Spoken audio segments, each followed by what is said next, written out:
This is Blind as a Bat, a game I made for the Game Off 2022 Game Jam. The theme of the jam is cliché. The whole point of the game is to use echolocation to find your way through a cave.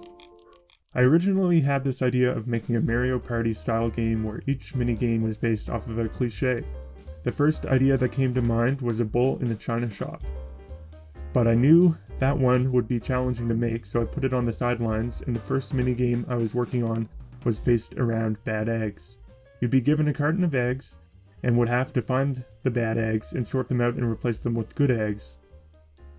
Once it was prototyped, I went on to work on the next minigame, and that was Blind as a Bat. I originally was going to use Game Maker, just because I had a few minigames in mind, and it was the engine that I could move the quickest in. And I had an idea of making it play like Flappy Bird, but with a completely black screen, with a sonar-like shader that would reveal obstacles temporarily. But I didn't like the way it turned out in that engine. So I moved to Unity and remade the Bad Eggs game.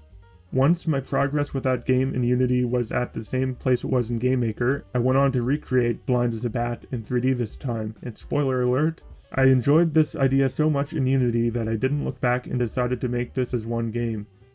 First, I knew this game's core mechanic was going to be surrounding the use of the echolocation/sonar type effect, and if I was going to make this game in Unity, I wanted to know if this type of effect was even going to be possible.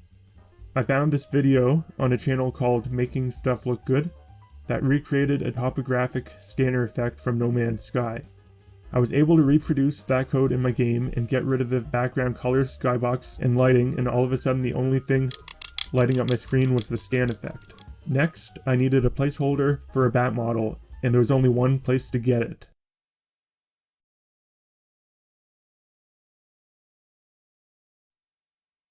I quickly got the movement down for the bat, and had made some progress modeling some cave designs in Blender, but I decided to move to smaller segments that I would design sort of like Lego blocks, because I wanted to make the cave procedurally generated.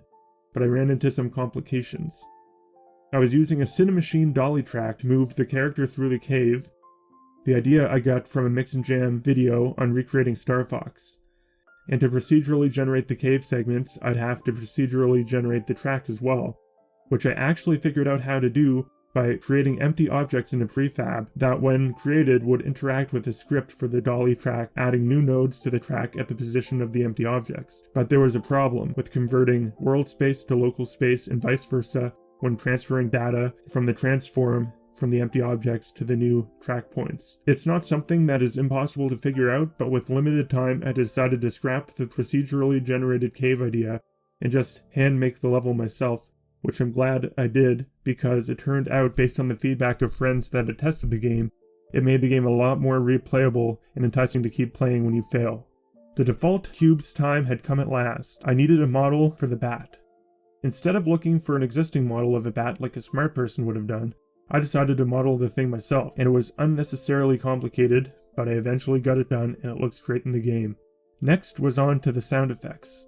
I blew in front of my microphone for the wing flapping sound. I clicked my tongue for the bat clicking echo sounds. I flicked a coffee mug for the pause sound. And I slapped together two stuffed animals for the crashing sound. I edited all the sounds in Audacity. After a little polishing up, the game was complete. If you'd like to play the game, I'll leave a link in the description. Thanks for watching, and I'll see you next time.